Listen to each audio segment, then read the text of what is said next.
మెదక్ జిల్లా చిన్నశంకరంపేట మండల కేంద్రంలోని తెలంగాణ మోడల్ పాఠశాలలో వైజ్ఞానిక ప్రదర్శన ఏర్పాటు చేశారు. ప్రారంభోత్సవానికి వచ్చిన జిల్లా కలెక్టర్ రాహుల్ రాజ్ కు పాఠశాల ప్రిన్సిపల్ వాణితో పాటు సిబ్బంది స్వాగతం పలికారు. అనంతరం జ్యోతి ప్రజ్వలన చేసి వైజ్ఞానిక ప్రదర్శన కార్యక్రమాన్ని మెదక్ జిల్లా కలెక్టర్ రాహుల్ రాజ్ ప్రారంభించారు. విద్యార్థుల్లో ఉన్న సృజనాత్మకమైన శక్తిని వెలికితీసేందుకు విద్యార్థులకు ఈ వైజ్ఞానిక సదస్సులు ఎంతో ఉపయోగపడుతుందని జిల్లా కలెక్టర్ రాహుల్ రాజ్ అన్నారు. విద్యార్థులు చేసిన ప్రయోగాలను ఆయన పరిశీలించారు. వారు చేసిన ప్రయోగాలను గురించి విద్యార్థులను అడిగి తెలుసుకున్నారు. విద్యార్థుల్లో మేధాశక్తిని పెంపొందించేందుకు ఉపాధ్యాయులు కృషి చేయాలన్నారు. విద్యార్థులు విద్యతో పాటు క్రీడల్లో పాల్గొని విద్యార్థులు మేధాశక్తిని పెంపొందించుకోవాల్సిన అవసరం ఎంతైనా ఉందన్నారు. పాఠశాలలో ఉపాధ్యాయులు చెప్పిన పాఠ్యాంశాలను శ్రద్ధగా వినాలని, వృధా చేయకుండా చక్కగా చదువుకొని ఉన్నత స్థాయికి ఎదగాలని, విద్యార్థులకు పాఠశాలకు తల్లిదండ్రులకు మంచి పేరు తీసుకురావాలని ఆయన విద్యార్థులకు సూచించారు. ఈ కార్యక్రమంలో పాఠశాల ప్రిన్సిపల్ వాణి, మాజీ సర్పంచ్ రాజిరెడ్డి, శ్రీమాన్ రెడ్డి, జీవన్, రమేష్ గౌడ్, పాఠశాల ఉపాధ్యాయులు, విద్యార్థులు, తల్లిదండ్రులు పాల్గొన్నారు.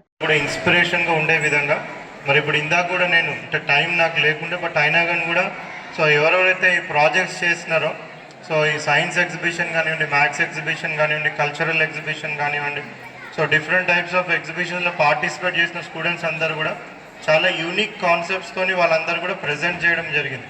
సో దీన్ని బట్టి చూస్తూ ఉంటేనే సో మన స్టూడెంట్స్కి అందరికి కూడా ఎంత టాలెంట్ ఉన్నది అనేది కూడా మనకి అర్థమవుతూ ఉంది. సో ఎస్పెషల్లీ పార్టిసిపేషన్ అనేది చాలా ఇంపార్టెంట్. సో ఇక్కడ స్టూడెంట్స్ అందరూ కూడా సో వాళ్ళ ఎంతూజియాజం కూడా చూస్తూ ఉన్నాను. చాలా ఎంతూజియాస్టిక్గా ప్రతి ఒక్కరు కూడా పార్టిసిపేట్ చేసి సో ఆ ప్రాజెక్ట్ని వాళ్ళు ఏదైతే ప్రాజెక్ట్ చేసినారో దాన్ని ఎక్స్ప్లెయిన్ చేయాలని కూడా చాలా మటుకు కూడా ఎంతూజియాస్టిక్గా వాళ్ళు ఉన్నారు. సో నాకు టైం కన్స్టెంట్ వల్ల నేను మొత్తం కూడా కంప్లీట్గా వాళ్ళని వినలేకపోయినాను. బట్ అయినా కానీ సో వాళ్ళ ఇంట్రెస్ట్ అనేది మనం చూస్తూ ఉంటే కంపల్సరీగా ఫ్యూచర్లో వాళ్ళు సో వాళ్ళు అనుకున్న గోల్ రీచ్ అయ్యే విధంగా కూడా వాళ్ళు ఉంటారనేది కూడా అనిపిస్తూ ఉంది.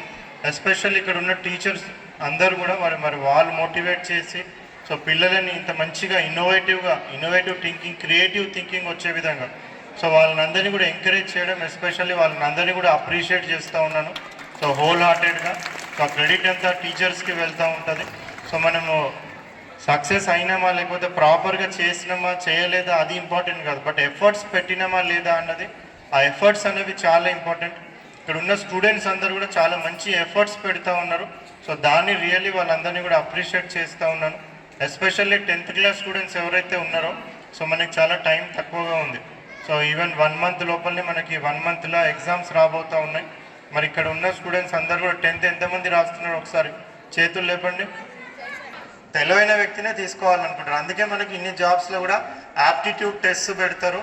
So different types of comprehension test పెడతారు. అన్ని టైప్ ఆఫ్ ఎంట్రన్స్ ఎగ్జామ్స్ అన్నీ కూడా టెస్ట్ లాగా మనకి ప్రిలిమ్స్ అవన్నీ కూడా పెట్టి ఫైనల్గా ఒక ఇంటర్వ్యూ చేసి సో మన కేపబిలిటీ ఏ విధంగా ఉన్నాయి అవన్నీ కూడా మొత్తం అసెస్మెంట్ చేసుకొని దాని ప్రకారంగా ఎవరైతే కేపబుల్ పర్సన్ ఉంటారో సో వాళ్ళని వాళ్ళు ఫైనల్గా జాబ్లో తీసుకుంటారు.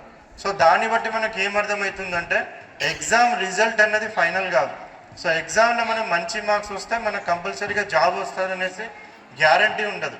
సో ఎప్పుడైతే మనం innovative thinking, creative thinking so అవి మనము ఇన్హరెంట్గా బిల్డప్ చేసుకొని సో ఇప్పుడు ఇందాక మనం చూస్తూ ఉన్నాం ఎగ్జిబిషన్లో చాలామంది పార్టిసిపేట్ అయ్యి చాలా మటుకు కూడా ఇన్నోవేటివ్ థింకింగ్, క్రియేటివ్ థింకింగ్ వాళ్ళందరూ కూడా డెవలప్ చేసుకొని వాళ్ళు పార్టిసిపేట్ అయినారు. సో ఎప్పుడైనా కానీ ఇటువంటి ఇన్నోవేటివ్ మైండ్ సెట్ వాళ్ళకి సో క్రియేటివ్ మైండ్ సెట్ వాళ్ళకి మనకి ఫ్యూచర్లో కూడా ప్లేస్మెంట్స్ వచ్చే ఛాన్స్ ఉంటాయి.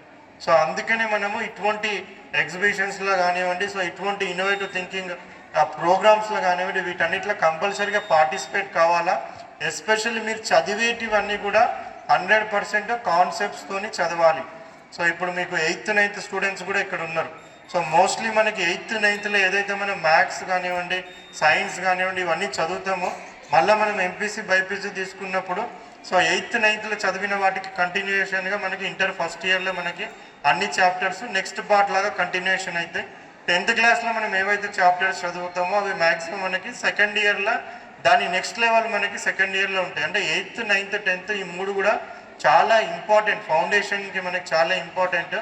8th 9th 10th ఈ 3 years మనం ప్రాపర్గా చదివినట్టయితే మన కాన్సెప్ట్స్ స్ట్రాంగ్గా మనం బిల్డప్ చేసినట్టయితే ఇంటర్ అనేది మనం ఈజీగా కూడా క్లియర్ అయిపోవడానికి ఛాన్స్ ఉంటుంది. అండర్స్టాండ్ చేసుకోండి.